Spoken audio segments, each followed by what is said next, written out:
इन्द्रैर्देवागणैर्मुनीश्वरजनलोकैः सदा यं सर्वार्थसुसिद्धये प्रतिदिनं भक्त्या भजन्ति उत्तमा तं विघ्नेशम् अनन्तम् अच्युतम् अजं सर्वज्ञ सर्वार्थदम् वन्दे वैदिकतान्त्रिकादिविविधैः शास्त्रैः पुरोवन्दितम् नारायणं नमस्कृत्य नरं चैव नरोत्तमम् देवीं सरस्वतीं व्यासं ततो जयमुदीरये। हे सूत जी, सब धर्मों के जानने वाले, लोमहर्षण के पुत्र, तीनों कालों के ज्ञाता, पुराणों को भली प्रकार जानने वाले आप भगवान की कथा कहें। हे प्रभु, आप कृपया हमें बताएं कि कली कौन है, उसने कहाँ जन्म लिया, वो किस तरह संसार का स्वामी बन गया और किस प्रकार उसने नित्य धर्म का नाश किया। हे शौनकादि ऋषियों, जो प्रश्न तुमने हमसे अभी पूछा है, ऐसा ही प्रश्न पूर्व काल में नारद जी ने ब्रह्मा जी से पूछा था। उसी प्रसंग को मैं बताता हूँ। कलयुग में क्या होगा, ये जानने के लिए नारद जी जिज्ञासावश ब्रह्मा जी से पूछते हैं।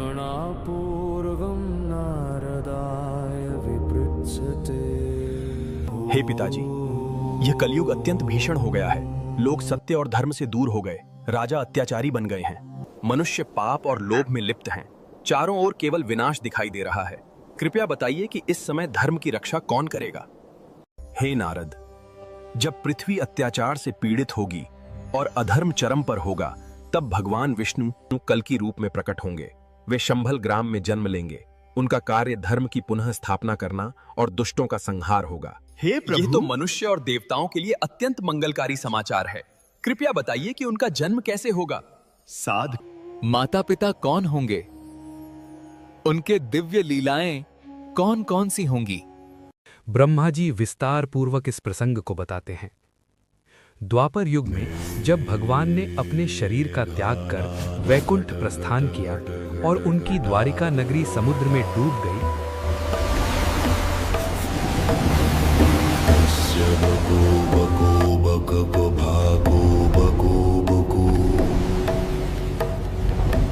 विद्युद्युति च किं किचकं के चाकिं के दृश्यते इत्थनन्द किशोर गोपवनिता वाचस्पति पातु माम् मेघानाद घट घट घट घट। तब सृष्टि के रचयिता ब्रह्मा जी ने प्रलय काल के अंत में अपनी पीठ से एक अत्यंत भयानक पाप को उत्पन्न किया, जिसे अधर्म के नाम से जाना गया। शास्त्रों के अनुसार इस अधर्म के इस वंश का नाम मात्र स्मरण करने से मनुष्य को पापों की प्रकृति का बोध होता है और वो उनसे मुक्ति की ओर अग्रसर होता है। इस अधर्म का विवाह मिथ्या नाम की स्त्री से हुआ, जिसकी आंखें बिल्ली के समान थीं। इन दोनों के संयोग से दंभ नामक पुत्र और माया नाम की पुत्री का जन्म हुआ। दंभ और माया के संयोग से लोभ और निकृति उत्पन्न हुए। पाप का ये क्रम आगे बढ़ता गया और लोभ और निकृति के मिलाप से क्रोध का जन्म हुआ, जिसके साथ ही हिंसा का प्रादुर्भाव हुआ। अंततः क्रोध और हिंसा के सहयोग से इस कलयुग के अधिपति कली का जन्म हुआ। इसके बाद कली के वंश में हजारों धर्म निंदकों का जन्म हुआ, जो तपस्या, यज्ञ एवं वैदिक कार्यों का विनाश करने वाले बने। वे सब चंचल, कामुक प्रवृत्ति वाले मनुष्यों के शरीर धारण कर पृथ्वी पर विचरण करने लगे। महाभारत काल में अर्जुन के पुत्र अभिमन्यु एवं अभिमन्यु के पुत्र चक्रवर्ती सम्राट महाराज परीक्षित को जब अपने अनुचरों से ये पता चला कि महापापी कलयुग उनके राज्य में प्रवेश कर चुका है, तो वे अत्यंत दुखी हुए और सोचने लगे, ये तो बड़ा अधर्मी है। जहां जहां इसका प्रवेश होगा, वहां अधर्म फैलता चला जाएगा। ये विचार कर उन्होंने काले घोड़ों से जुटे हुए सिंह ध्वजा वाले रथ पर विराजमान होकर अपनी सेना के साथ दिग्विजय के लिए प्रस्थान किया। उन्होंने बहुत लंबी यात्रा की, किंतु उन्हें कहीं भी कलयुग नहीं मिला। एक स्थान पर उन्होंने देखा कि एक व्यक्ति ने राजाओं का वेश तो धारण किया हुआ है, लेकिन वो धूर्तता से एक बैल को लातों और डंडों से मार रहा है। उसने इतना मारा कि बैल की 3 टांगें टूट गईं और वो कांप रहा था। धर्म स्वरूप उस बैल के बगल में पृथ्वी माता गाय के रूप में खड़ी थी। इसका रहस्य जानने के बाद राजा परीक्षित उस व्यक्ति पर क्रोधित हुए और बोले, अरे ओ दुष्ट, तू कौन है जो हमारे राज्य में इन पूजनियों को दंड दे रहा है? मैं उसी वंश का हूँ जिसमें महाराज युधिष्ठिर, भीमसेन और अर्जुन जैसे प्रतापी वीर हुए हैं। उनके चले जाने पर तू ऐसा मत समझ कि उनका बल समाप्त हो गया है। तू कौन है जो मेरा भय नहीं मान रहा? मैं समझ गया, तू धर्मद्रोही पापी कलयुग है। मैं अभी तेरा वध करता हूँ। महाराज, परीक्षित को धनुष पर प्रत्यंचा चढ़ाए हुए देखकर कलयुग भय के मारे उनके चरणों में गिर पड़ा और कहने लगा, महाराज, मैं आपकी शरण में हूं, मेरी रक्षा कीजिए। शरणागत का महत्व जानने वाले राजा परीक्षित ने कहा, महाराज युधिष्ठिर के वंशज की शरण में आ गया है, इसलिए मैं तुझे मारूंगा तो नहीं, परंतु तू अधर्म का कारक है। तू मेरे राज्य में नहीं रह सकता, क्योंकि तू जिसके शरीर को स्पर्श करेगा वो स्वधर्म का त्याग कर दंभी बन जाएगा। तब कली ने कहा, महाराज, आप सार्वभौम सम्राट हैं, कृपया मुझे रहने के लिए स्थान दीजिए। तदनंतर राजा परीक्षित ने कली को 4 स्थान प्रदान किए। प्रथम, जहां द्यूत अर्थात जुआ खेला जाता है। द्वितीय, जहां हिंसा का आचरण होता है। तृतीय, जहां मदिरापान किया जाता है। तथा चतुर्थ, जहां परस्त्री गमन किया जाता है। इन 4 स्थानों को उन्होंने कलियुग के निवास स्थल के रूप में कली को सौंप दिया। तब कली ने विनीत भाव से कहा, महाराज, ये स्थान मेरे लिए पर्याप्त नहीं है, कृपया मुझ पर अनुग्रह कर और भी कोई उत्तम स्थान प्रदान कीजिए। तब राजा परीक्षित ने विचार किया और देखा कि उनके राज्य में स्वर्ण की चोरी कहीं नहीं होती, अतः उन्होंने कली को वहां भी निवास का अधिकार दिया जहां स्वर्ण चोरी का आचरण होता है। कलियुग प्रसन्न हुआ, क्योंकि स्वर्ण का संबंध रजोगुण से है और रजोगुण तो पूरे वातावरण में व्याप्त रहता है। तभी तो जब भीम ने मल्ल युद्ध में जरासंध के 2 टुकड़े कर दिए और उसकी मृत्यु हो गई, तब उसकी राजधानी से उसका मुकुट ले लिया गया। आज वही मुकुट राजा परीक्षित ने पहनकर शिकार के लिए प्रस्थान किया, जिसके कारण उनसे एक अत्यंत भारी अपराध हो गया। वे प्यास के कारण व्याकुल थे और क्रोधवश उन्होंने शमिक ऋषि के गले में एक मरे हुए सर्प को डाल दिया। ये उन्होंने कलियुग के प्रभाव से किया, अन्यथा ऐसा आचरण उन्होंने कभी नहीं किया था। ये उनके जीवन का पहला पाप था। जब इस दृश्य को ऋषि बालकों ने देखा तो वे दौड़ते हुए तुरंत शमिक ऋषि के पुत्र श्रृंगी ऋषि के पास गए और उन्हें ये समाचार बता दिया। उस समय वे केवल 7 वर्ष के बालक थे। वे क्रोधित हुए और राजा परीक्षित के इस अभद्र व्यवहार पर उन्हें शाप दे दिया। मेरे पिता का अपमान करने वाले उस मर्यादाहीन राजा को आज से 7वें दिन तक्षक नाग डस लेगा और उसकी मृत्यु निश्चित होगी। राजा परीक्षित के अंतर्धान होने पर कलियुग सब पर हावी होने लगा और लोग अधर्माचरण में लिप्त होने लगे। हिंसा और झगड़ों में दुखी, केश विन्यास में आसक्त, धनी, ब्याज लेने वाले और कुलीन कहलाने वाले ब्राह्मण कलयुग में पूजनीय समझे गए। मनुष्य धर्म, वेद, बहुत रस अर्थात शराब और मांस बेचने वाले, भगवान नहीं होते, प्रत्यक्षम किम प्रमाण, व कुतर्क करने वाले तथा काम वासना और पेट के गुलाम, अलमस्त अर्थात मतवाले, पर स्त्रीगामी एवं नीच वर्ण संकर उत्पन्न करने वाले हो गए। ये बौने, पाप में डूबे, दुष्ट, 16 वर्ष की आयु वाले तथा नीचों की संगति करने वाले हुए। धरती कम अनाज उत्पन्न करने लगी, नदियां अपना किनारा छोड़कर अन्य स्थानों पर बहने लगी। दूसरों के अन्न के लालची ब्राह्मण लोग चांडालों के घरों में यज्ञ कराने लगे। सधवा स्त्रियां तथा विधवाएं वैधव्य का आचरण त्याग कर मनमाना आचरण करने लगीं। बादलों ने खंड खंड वर्षा बरसानी आरंभ कर दी और धरती कम अनाज उत्पन्न करने वाली हो गई। राजा अर्थात शासक लोग प्रजा को ही खाने लगे और प्रजा करों के बोझ से परेशान हो गई। अभागी प्रजा कष्ट से अत्यंत क्षुब्ध होकर कंधों पर बोझ और हाथ अर्थात गोद में पुत्र लेकर पर्वतों और गहन वनों का आश्रय लेने लगी। और भी सुनो, शराब, मांस, मूल और फलों का आहार ही जीवन का आधार बन गया। लोग भगवान श्री कृष्ण की निंदा करने वाले हो गए। कलयुग के प्रथम चरण में लोगों की ये दशा हुई। कली के दूसरे चरण में लोग भगवान श्री कृष्ण का नाम तक नहीं लेते। तीसरे चरण में वर्ण संकर संतानों की उत्पत्ति हुई और चौथे चरण में तो सभी वर्ण समाप्त होकर लोग एक ही वर्ण के रह गए। यही तो कलयुग है, अब सब अपनी जब मर्जी के लोग मालिक भगवान हैं। को भी भूल जाएंगे तब कहीं यहाँ स्वाध्याय, डर उसी को लगता है जिसके पास स्वाहा, पैसा नहीं। वशट नहीं रहेगा तथा ओमकार आदि लुप्त हो जाएंगे। तब निराहार देवता एवं पृथ्वी माता भगवान ब्रह्मा जी के पास जाती हैं। सभी देवताओं सहित पृथ्वी माता भगवान ब्रह्मा जी को प्रणाम करती हैं। देवराज इंद्र कली के दोष से होने वाली धर्म हानि का समाचार देवताओं सहित आदर पूर्वक ब्रह्मा जी को बताते हैं। दुखित देवताओं के वचन सुनकर ब्रह्मा जी उनसे कहते हैं, हम तुम्हारी मनोकामना पूरी करेंगे।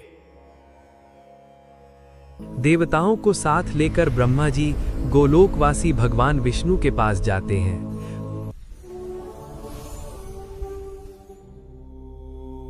वहां स्तुति करके देवताओं के मन की कामना भगवान को निवेदित करते हैं। सब पीड़ित हैं, कुछ कीजिए। कमल नयन भगवान विष्णु देवताओं के दुख की कथा सुनकर ब्रह्मा जी से इस प्रकार बोले, आपके कहने के अनुसार शंबल ग्राम नामक स्थान में विष्णु यश के यहाँ सुमति नाम की उनकी पत्नी के गर्भ से मैं जन्म लूंगा। इसके बाद ब्रह्मा जी सहित देवताओं ने भगवान को प्रणाम किया और अपने अपने लोकों की ओर प्रस्थान किया।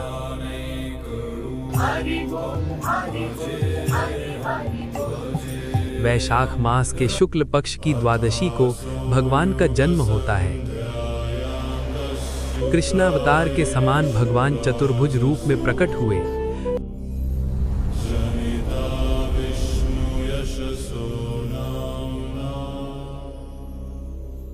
हे वायुदेव, आप सूतिका कक्ष में जाइए और भगवान से प्रार्थना कीजिए।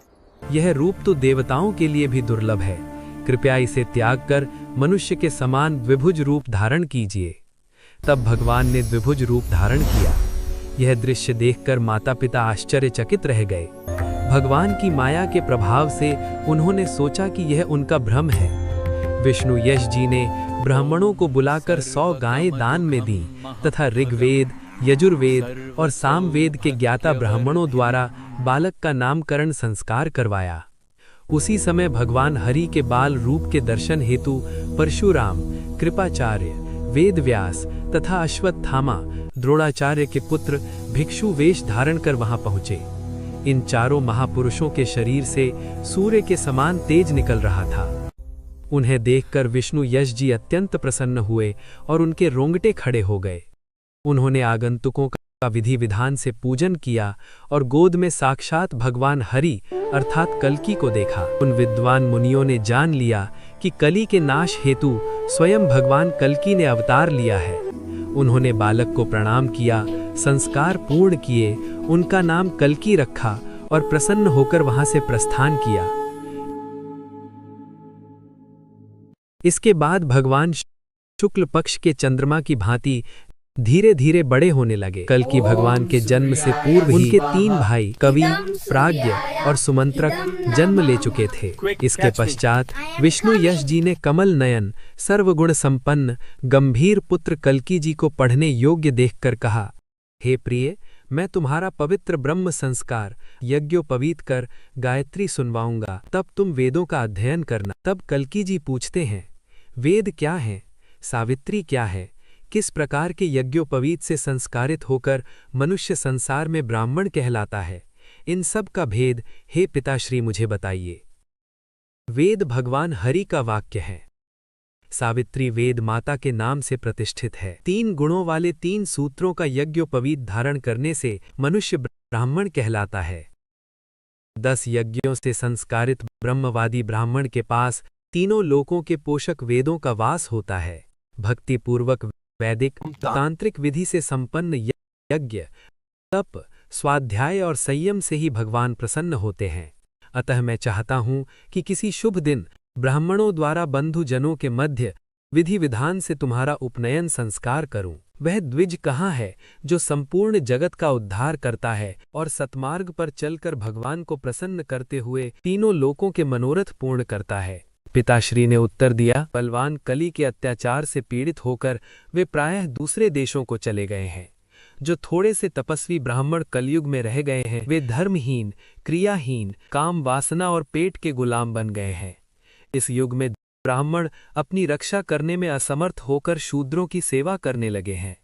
अपने पिताश्री के मुख से इस प्रकार वचन सुनकर श्री कल्की जी के मन में कली के कुल का विनाश करने की इच्छा हुई। अंत में भगवान का उपनयन संस्कार होता है और वे गुरुकुल में वास करने गए। इसके बाद गुरुकुल जाते हुए कल्की जी को देखकर महेंद्र पर्वत पर रहने वाले भगवान परशुराम ने उनसे कहा, मैं तुम्हें पढ़ाऊंगा। भृगुवंश में उत्पन्न जमदग्नि का पुत्र, वेद वेदांग को जानने वाला, धनुर्वेद में पारंगत मुझको तुम धर्म से महाप्रभावशाली गुरु जानो। इसके बाद 21 बार पृथ्वी को क्षत्रियों से विहीन करने वाले परशुराम जी ने भगवान को धनुर्विद्या सिखाई।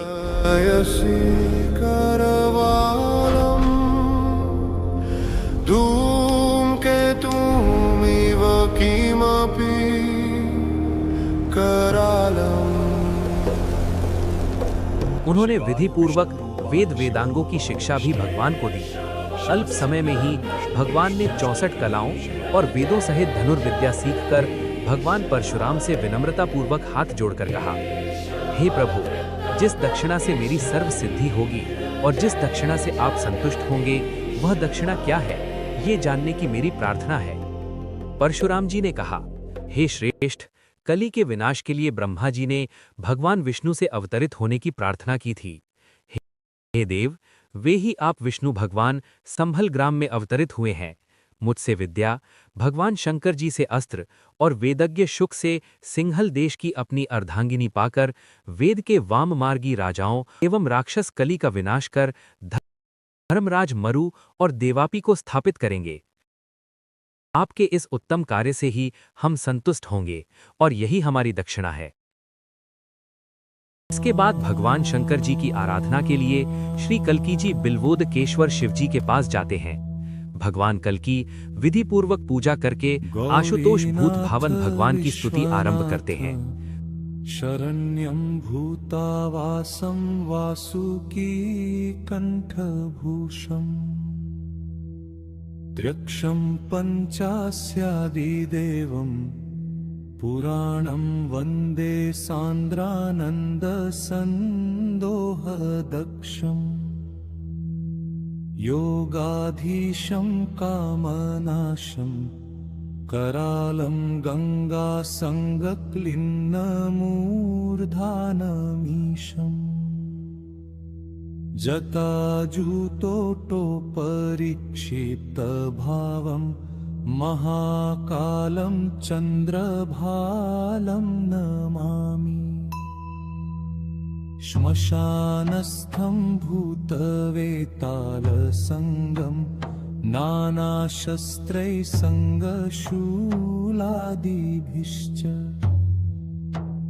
व्यग्रात्युग्राबाहवो लोकनाशे यस्य क्रोधोद्भूतलोकोस्तमेति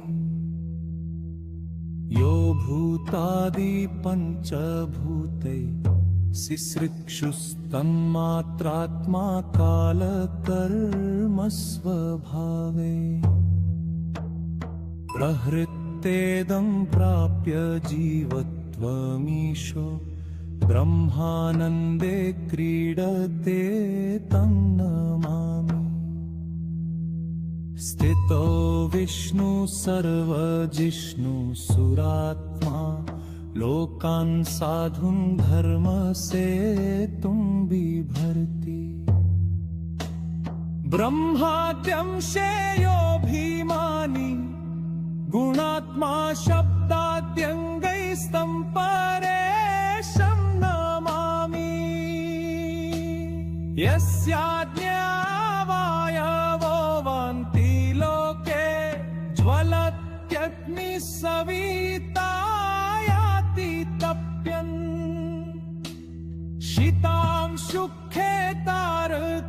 संग्रहश्च प्रवर्तन्ते तं परेशं प्रपद्ये यस्य श्वसात् सर्वधात्री धरित्री देवो वर्षत्यम्बुकालः प्रमाता मेरुर्मध्ये भुवनानां च भर्ता समीशानं विश्वरूपं नमामि।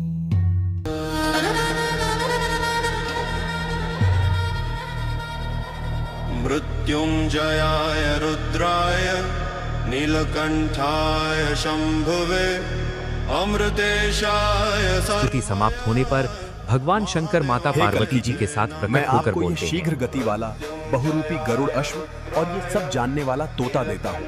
आप इन्हें मनुष्य आपको सब शास्त्रों के विद्वान, सब वेदों में पारंगत और सब प्राणियों में विजयी बताएंगे। बहुत भार वाली, पृथ्वी के भार को दूर करने में सहायक, महाचमक वाली, भयंकर इस रत्नत्सरु नाम की तलवार को आप ग्रहण कीजिए। इसके बाद भगवान कल्की जी भगवान शंकर जी से प्राप्त घोड़े पर सवार होकर संभल ग्राम लौट जाते हैं।